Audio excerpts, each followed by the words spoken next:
تو ہوا یہ کہ ذیشان نے اس کو گرفتار کیا، فہیم کمانڈو کو۔ ذیشان نے اس کو گرفتار کرنے کے بعد اپنا رپورٹ یعنی انٹروگیشن بنائی، سب سسٹم بنایا،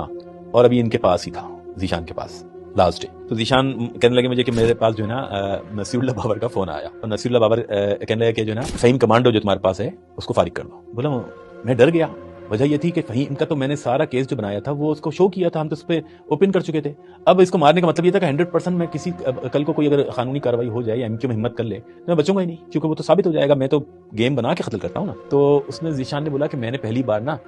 نصیر اللہ بابر سے جھوٹ بولا کہ میں نے جیسی کر دیا اس کو جیل کسٹڈی۔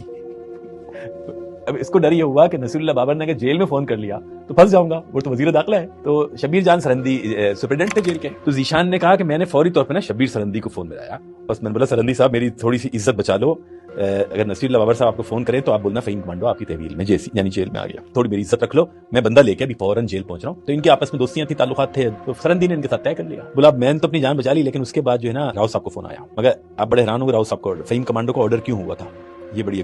دلچسپ کہانی ہے۔ فہیم کو مارنے کا آرڈر ایسا ہوا کہ اس زمانے میں بلاول ہاؤس میں ایک لیٹر آیا جس میں بے نظیر بھٹو اور زرداری صاحب کو مخاطب کر کے یہ بولا گیا کہ آپ نے جو ہے نا مہاجر نوجوانوں کو قتل عام کیا اور ان کی ٹارگٹ کلنگ کی اور ان کو جیلوں میں بند کیا، تو کل کو اگر یہی سب کچھ آپ کے بیٹے بلاول کے ساتھ ہو تو کیا ہوگا۔ اور اس کے نیچے جو ہے نا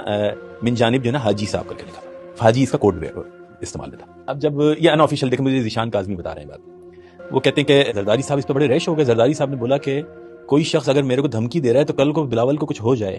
مقصد یہ ہے کہ تو میں اپنے آپ کو معاف نہیں کر سکوں گا، تو لہٰذا اگر میری گھر کی طرف کوئی میلی آنکھ سے بھی دیکھے گا تو میں نے نہیں چھوڑنا اس کو، مجھے یہ بندہ چاہیے کون ہے۔ تو لہٰذا آئی بی کی ڈیوٹی لگائی گئی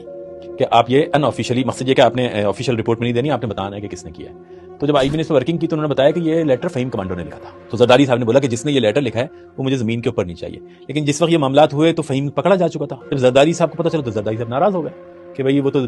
اس کو تو چھوڑ دیا، زندہ پکڑ لیا۔